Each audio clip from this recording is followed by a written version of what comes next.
দূর থেকে দেখে এটিকে সমুদ্রের মাঝে দাঁড়িয়ে থাকা কোনো যুদ্ধজাহাজ বলে মনে হলেও এটি আসলে একটি ছোট শহর, যেটি আজকের দিনে একটি ঘোস্ট সিটিতে পরিণত হয়ে গেছে। একসময় এই ছোট আইল্যান্ড শহরে ৫,০০০-এর থেকেও বেশি লোক বাস করত এবং এটিকে জাপান তথা সারা পৃথিবীর সবচেয়ে বেশি পপুলেটেড সিটি বলা হতো। এখানকার বিল্ডিংগুলির কাঠামো এখন পচতে শুরু করেছে। বাড়িগুলির ভেতরে মানুষের ব্যবহার করার জিনিস এখনও পড়ে আছে, যেগুলি দেখে মনে হয় যে এখানকার বাসিন্দারা হঠাৎ করে সবকিছু ফেলে পালিয়ে গেছে। এখানে একসময় বাচ্চাদের পড়ার জন্য স্কুল ছিল, hospital, town hall, swimming pool, দোকান, এমনকি সিনেমা হল সহ সেই সমস্ত রকম ফ্যাসিলিটি এখানে ছিল যেগুলি একটি শহরে থাকে। কিন্তু আজকের দিনে এই সম্পূর্ণ আইল্যান্ড ও শহরটি একদমই খালি ও বসবাসের অযোগ্য একটি ভুতুরে শহর বা ঘোস্ট টাউনে পরিণত হয়েছে। কিন্তু কেন সেই ৫,০০০ লোকের মধ্যে একজনও আর এই আইল্যান্ডে থাকে না? এমন কি ঘটেছিল যে জাপান সরকার পরবর্তী ৩৫ বছর ধরে একজন ট্যুরিস্টকেও এই আইল্যান্ডে যেতে দেয়নি? এই সমস্ত প্রশ্নের উত্তর জানবো আজকের ভিডিওতে। তো বন্ধুরা, আশ্চর্য বাস্তবের আরও একটি নতুন ভিডিওতে আপনাদের স্বাগতম। বন্ধুরা, এই আইল্যান্ডের নাম হলো হাশিমা আইল্যান্ড। এটি সাউথ চায়না সাগরে অবস্থিত। যেহেতু এই আইল্যান্ড দেখতে একটি ব্যাটেলশিপ বা যুদ্ধজাহাজের মতো, তাই একে ব্যাটেলশিপ আইল্যান্ডও বলা হয়। সমুদ্রের এই অংশে এমন ৫০০টিরও বেশি আইল্যান্ড আছে যেগুলিতে কোনো বসতি নেই, কিন্তু হাশিমার কাহিনী এদের থেকে একদমই আলাদা। লক্ষ্য করলে দেখা যায় যে অন্যান্য আইল্যান্ডগুলি অনেকটাই সবুজ গাছপালায় ভরা, কিন্তু হাশিমা আইল্যান্ড সমুদ্রের উপরে বেরিয়ে থাকা একটি পাথর, যেখানে কোনো উদ্ভিদ নেই বললেই চলে। হাশিমা আইল্যান্ড একসময় জাপানের ইকোনমিকে বুস্ট করার জন্য অনেকটা সাহায্য করেছিল, আর এর প্রধান কারণ ছিল কোল মাইনিং বা কয়লা খনন। বিগত ১৫০ বছরের ইতিহাসে এই আইল্যান্ডের আশেপাশের সমুদ্রের নিচ থেকে প্রায় ১,৬৫,০০,০০০ টন কয়লা খনন করা হয়েছিল। আজকের দিনে এত পরিমাণ কয়লা দিয়ে ভারতের ১ মাসের ইলেকট্রিসিটির চাহিদা পূরণ করা যাবে। ১৮০০ সালে হাশিমা থেকে কিছু দূরে তাকাশিমা দ্বীপের বাসিন্দারা সেখানকার মাটিতে ছড়িয়ে থাকা কয়লা প্রথমবার আবিষ্কার করে। প্রথমে তারা কয়লার বিশেষত্ব সম্পর্কে কিছুই জানত না, কিন্তু পরে কোহিদা নামের এক ব্যক্তি দুর্ঘটনাবশত কয়লার হিটিং প্রপার্টি বা জ্বলনশীলতা সম্পর্কে জানতে পারে। আর সেই দিন থেকেই তাকাশিমা আইল্যান্ডের লোকেরা মাটিতে ছড়িয়ে থাকা কয়লা জমা করতে শুরু করে। এগুলি জ্বালিয়ে তারা তাদের বাড়িগুলিকে গরম রাখত। ধীরে ধীরে যখন ১৮৫০ সাল নাগাদ জাপানের নাগাসাকি একটি ইন্টারন্যাশনাল শিপিং পোর্টে পরিণত হয়ে যায়, তখন আমেরিকান ও চাইনিজ জাহাজগুলির জন্য এটি একটি স্টপ ওভার বা বিশ্রামস্থলে পরিণত হয়। এখানে আন্তর্জাতিক কার্গোশিপগুলি থামত। পশ্চিমা দেশ অর্থাৎ গ্রেট ব্রিটেন এবং ইউএসএ সেই সময় তাদের জাহাজগুলিতে স্টিম ইঞ্জিন ব্যবহার করতে শুরু করেছিল, যেগুলি চালাতে একটি জিনিসের দরকার হতো, আর সেটি হলো কয়লা।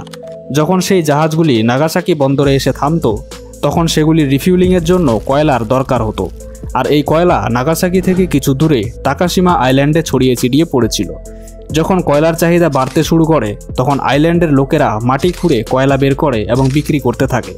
দেখতে দেখতে তাকাশিমা আইল্যান্ডের কয়লা শেষ হয়ে যায়, আর তখন তারা আশেপাশের আইল্যান্ডগুলিতে খোঁজ নিতে শুরু করে এবং একমাত্র হাশিমা আইল্যান্ডেই কয়লার খোঁজ পাওয়া যায়, যার পরিমাণও ছিল অনেক বেশি।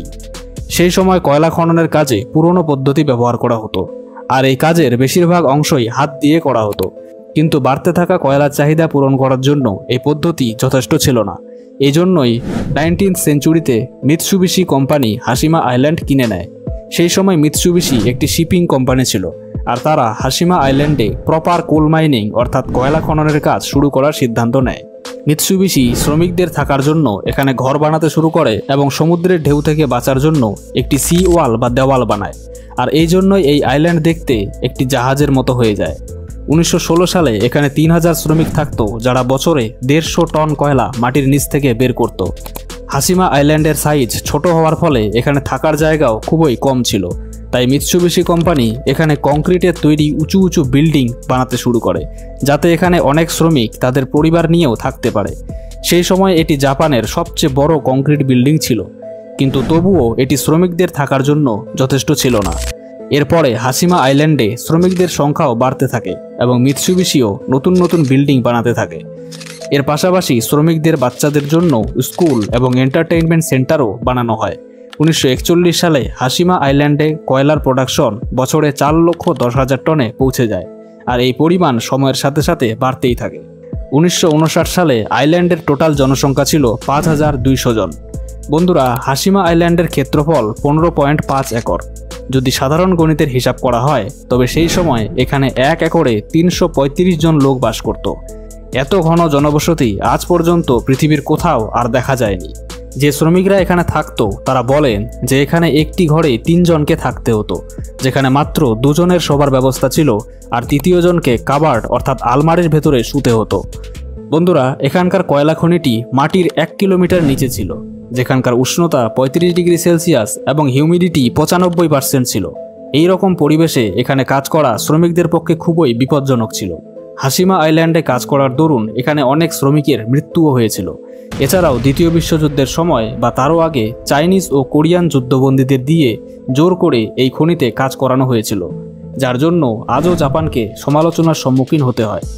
এই জন্যই দ্বিতীয় বিশ্বযুদ্ধের পরে যখন জাপানিজ এম্পায়ারের পতন হয়, তখন নিজেদের ইমপ্রেশন বা ছবি ঠিক করতে জাপান সরকার হাশিমা আইল্যান্ডে শ্রমিকদের জন্য অনেক ফ্যাসিলিটি যেমন সিনেমা, জিম, হাই স্কুল ও এন্টারটেইনমেন্ট সেন্টার বানায়। আর এই সমস্ত ফ্যাসিলিটি এখানকার শ্রমিকদের জন্য সম্পূর্ণ বিনামূল্যে দেওয়া হতো। কিন্তু এর বদলে আইল্যান্ডের মেইনটেনেন্সের কাজে শ্রমিকদের যোগ দিতে হতো। এখানে পানীয় জল জাপানের মূল ভূখণ্ড থেকে আনা হতো, কিন্তু পরে সমুদ্রের নিচে জলের পাইপ বিছানো হয় এবং পরবর্তীতে সেই সমস্ত পাইপের সাহায্যে এখানে জল সরবরাহ করা হয়।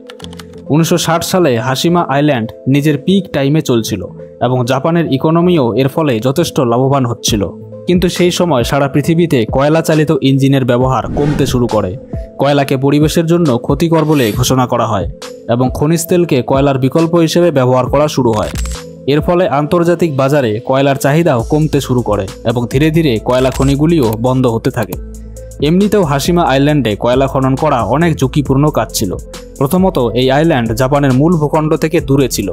এছাড়াও সাউথ চায়না সাগরে প্রায়ই ঝড় তুফান এবং সুনামি লেগেই থাকত। মিৎসুবিশি এই আইল্যান্ডের চারিদিকে প্রোটেকশন ওয়াল বানালেও ঝড় তুফানের ফলে প্রায়ই দেওয়ালটি ক্ষতিগ্রস্ত হতো, যার ফলে এটি ঠিক করতেও এক্সট্রা খরচ হচ্ছিল। এই সমস্ত সমস্যার কারণে হাশিমা কোল মাইন আর তেমন প্রফিটেবল ছিল না।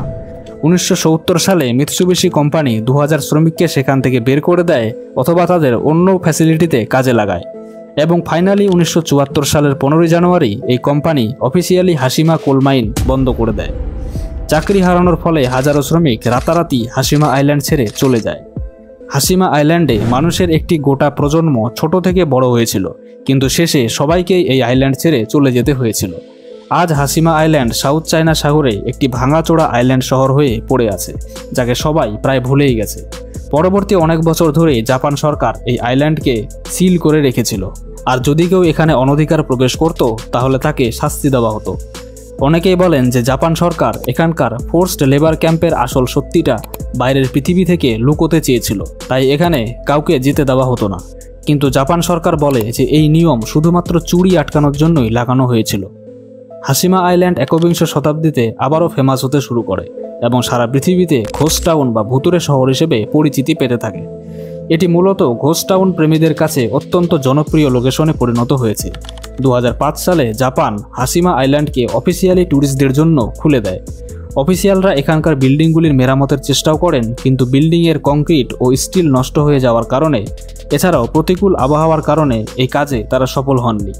সামুদ্রিক ঝড়ের ফলে এখানকার কিছু বিল্ডিং অলরেডি ভেঙে পড়েছে এবং বাকিগুলিও ভেঙে পড়ার মুখেই রয়েছে। আইল্যান্ডের শুধুমাত্র অল্প কিছু জায়গা রিপেয়ার করা হয়েছে এবং শুধুমাত্র এখানেই যাওয়ার অনুমতি আছে। এই ঘোস্ট টাউনের লোকেশন অনেক ফিল্ম মেকারদেরও আকর্ষণ করে। এখানে 2009 সালে লাইফ আফটার পিপল নামে একটি টিভি সিরিজের শুটিং করা হয়েছিল। 2011 সালে জেমস বন্ড সিরিজের স্কাইফল মুভিরও কিছু দৃশ্য এই আইল্যান্ডে রেকর্ড করা হয়েছিল। 2009 সালে জাপান সরকার ইউনেস্কো ওয়ার্ল্ড হেরিটেজ সাইটে হাশিমা আইল্যান্ডের নাম যুক্ত করার জন্য অনুরোধ জানায়, কিন্তু দক্ষিণ কোরিয়া, উত্তর কোরিয়া এবং চীনের সরকার এর বিরোধিতা করে। তারা বলেন যে এটা হলে সেই সমস্ত লোকেদের ফিলিংয়ের সাথে অন্যায় করা হবে যাদের জোর করে এই আইল্যান্ডে এনে কয়লা খনিতে কাজ করানো হতো। তাদের দাবি ছিল যে জাপান 1940 সালে করা ফোর্সড লেবারের দাবি মেনে নেবে এবং হেরিটেজ সাইটেও ফোর্সড লেবারের কথা উল্লেখ করবে। পরে অবশ্য জাপান এই দাবি মেনেও নেয়। তো বন্ধুরা, আশা করি আশ্চর্য বাস্তবের এই ভিডিওটি আপনাদের ভালো লেগেছে। ভালো লাগলে অবশ্যই লাইক করুন এবং সবার সাথে শেয়ার করুন। আর এমন ভিডিও রোজ দেখতে হলে চ্যানেলটিকে সাবস্ক্রাইব করুন। আপনাদের সঙ্গে দেখা হবে পরের ভিডিওতে। ততক্ষণ সবাই ভালো থাকবেন।